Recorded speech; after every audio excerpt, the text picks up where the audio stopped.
नवरात्रि व्रत में क्या खाएं और क्या भूलकर भी ना खाएं। हिंदू धर्म में नवरात्र के 9 दिनों को बहुत विशेष माना गया है। पुराणों में मां दुर्गा को शक्ति का प्रतीक माना गया है। ये 9 दिन साधना और अपनी सोई हुई शक्ति को जगाने का समय माना जाता है। धार्मिक मान्यताओं के अनुसार नवरात्रि में क्या खाना चाहिए और किन चीजों का सेवन नहीं करना चाहिए, आज हम यही जानेंगे। नवरात्रि में क्या खाना चाहिए। 1. दूध से बनी चीजें जैसे दूध, छाछ, खीर, लस्सी, दही, मखाना आदि का सेवन कर सकते हैं। इससे भूख नहीं लगेगी और साथ ही शरीर में ताकत भी बनी रहेगी। 2. भक्त कुट्टू के आटे की पूरी और आलू की सब्जी, कुट्टू की पकौड़ी खा सकते हैं। जिन भक्तों के लिए भूखा रहना संभव नहीं है, ऐसे में आराम से इन वस्तुओं का सेवन किया जा सकता है। 3. नवरात्रि व्रत में साबूदाने की खीर और खिचड़ी खाई जा सकती है।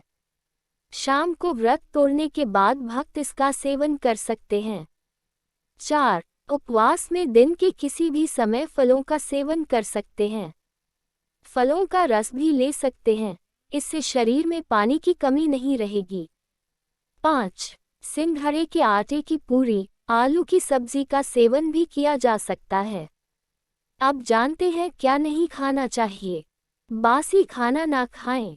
धर्मशास्त्रों में बासी भोजन को तामसिक और रोगवर्धक बताया गया है। इस भोजन को अपवित्र की श्रेणी में रखा गया है, इसलिए बासी और जला हुआ भोजन व्रत के समय नहीं खाना चाहिए। मसूर दाल ना खाएं।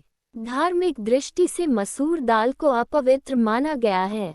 इसका संबंध मंगल ग्रह से माना गया है।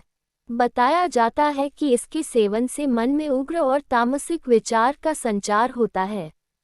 आयुर्वेद में इसे रजोगुण को बढ़ने वाला बताया गया है, जबकि भक्ति के लिए सात्विक गुण होना जरूरी होता है। सीताफल और गाजर। नवरात्रि का व्रत करने वालों को गाजर और सीताफल से दूरी बनाना चाहिए। इन्हें रजोगुण वर्धक माना गया है। गाजर भूमि के नीचे उगती है, इसलिए इसे अपवित्र माना जाता है। बैंगन न खाएं। नवरात्रि के दौरान बैंगन का सेवन नहीं करना चाहिए। बैंगन में रजोगुण होते हैं। ये सात्विक भावों को कम करता है। इसके अलावा इससे त्वचा रोग होने की भी संभावना होती है। बैंगन काम भाव को भी बढ़ाता है। मूली से बनाए दूरी। ज्योतिष शास्त्र में मूली का संबंध राहु से बताया गया है। राहु के दोष को दूर करने के लिए मूली का दान करना चाहिए। आयुर्वेद के मुताबिक ये वातवर्धक होती है। इसके सेवन से रजो और तमोगुण की बढ़ोतरी होती है, इसलिए व्रत के समय में मूली का सेवन नहीं करना चाहिए। लहसुन और प्याज भी ना खाएं। नवरात्र के दिनों में लहसुन और प्याज नहीं खाना चाहिए। इन दोनों को तमोगुण वर्धक माना जाता है। लहसुन और प्याज उत्तेजना और काम भाव बढ़ाता है। इसके अलावा शास्त्रों में इसे राक्षसी भोजन कहा गया है।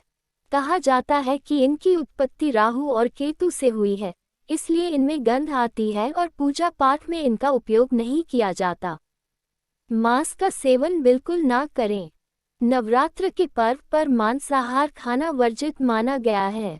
मान्यता के मुताबिक साधना के समय किसी और जीव को नहीं सताना चाहिए। पूजा करने वालों को जीवों पर दया भाव रखना चाहिए और अहिंसक रहना चाहिए।